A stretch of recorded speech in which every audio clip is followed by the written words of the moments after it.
Olá para todo mundo, eu sou a Aline e vocês são muito bem-vindos ao vídeo 8 da nossa série de vídeos da Revolução. Eu deixei vocês no vídeo 7 com grande parte dos acontecimentos que foram determinantes para o avanço do pensamento liberal e para o endossamento das ações revolucionárias, das insurreições, das pequenas revoltas que faziam com que as cidades, os grandes centros urbanos da época, como Moscou e São Petersburgo, naufragassem sob esses grandes conflitos que estavam ali à flor da pele, que estavam ali bem na onda desse clima de paixões, de revoluções, de excessos, de rompantes. Esse era todo o clima em que a Rússia estava mergulhada. Eu enfatizei bastante com vocês também essa abertura política que o czar ofereceu ao povo por influência do Trepov e do Yermolov, que eram ministros e grandes conselheiros do Nicolau II nesse ano de 1905, esse ano capital. E então é interessante um trecho que o Richard Pipes descreve aqui pra gente sobre como o czar aos poucos estava sendo bombardeado, ele estava sucumbindo a tantas petições, a tantas queixas, a tantas reclamações. E enquanto isso, o liberalismo crescia. Enquanto isso, esses grandes expoentes dessas ideias que não queriam apenas liberdade econômica. Algumas pessoas me perguntaram, mas que tipo de liberal? Quando se fala em liberal, tem vários tipos. É um liberalismo de mercado?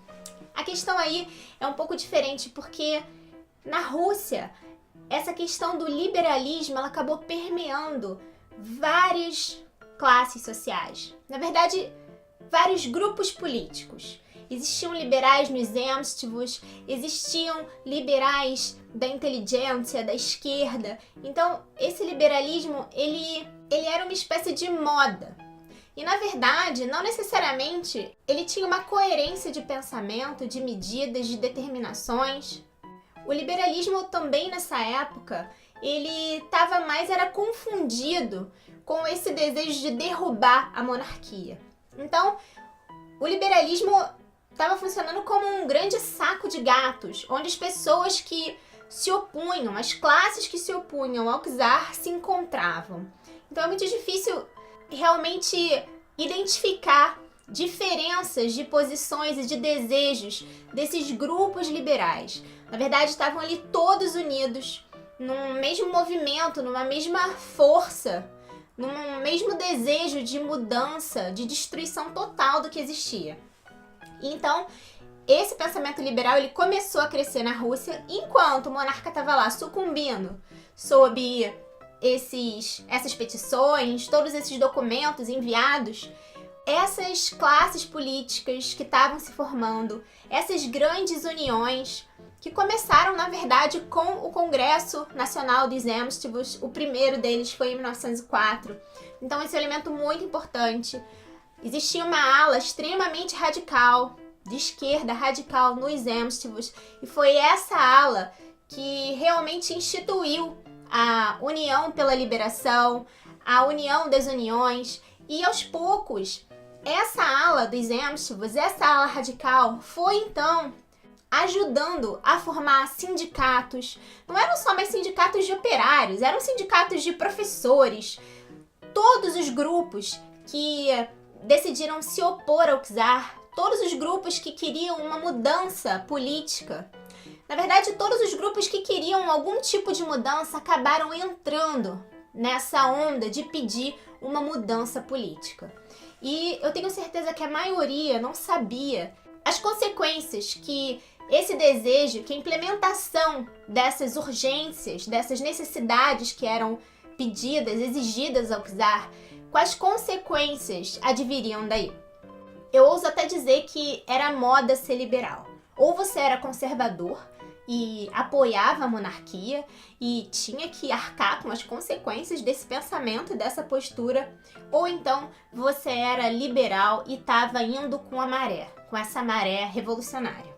Então nos diz o Richard Pipes, em vez de refrear a agitação, esse decreto do monarca, sobre o qual eu falei para vocês no vídeo 7, foram 3 medidas super importantes. decreto ele acabou demonstrando ser o catalisador para mobilizar as massas de indivíduos que antes não tinham se atrevido a manifestar suas opiniões sobre questões políticas.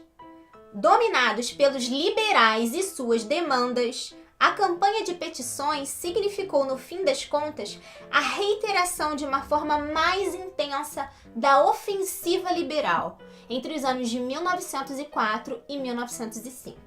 Os burocratas, os funcionários do governo, a censura tentou de todo modo evitar que essa propaganda liberal, essa propaganda que estava pedindo a derrubada do czarismo, eles tentaram impedir que isso chegasse até o campo.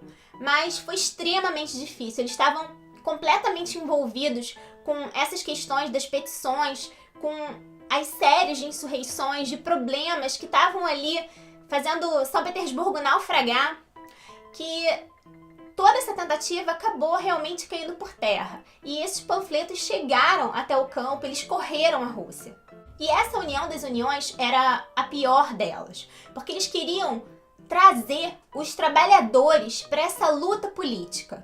Eles queriam os trabalhadores manuais, trabalhadores braçais, queriam os funcionários da administração, queriam os professores, eles queriam trazer todas essas classes liberais, essas profissões liberais para essa onda que deveria então dominar a Rússia.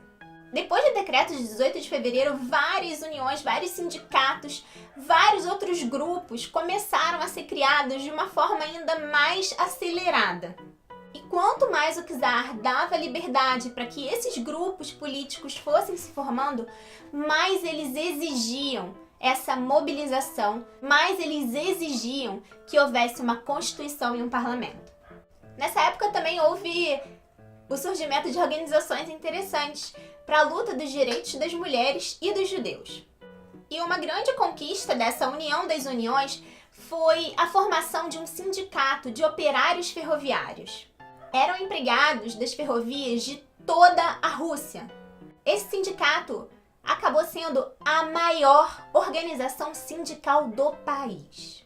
Mais tarde, essa mesma organização que predominava nas cidades, que tinha começado ali por influência da União das Uniões, acabou se estendendo para o campo. E foi um grande modelo, um grande exemplo, um grande incentivador para a criação das uniões campesinas. Essas uniões, é claro, elas tinham muitas divergências entre si, mas a partir daquele momento, essas divergências acabaram se anestesiando, porque todas gritavam no uníssono por um regime constitucional e um parlamento.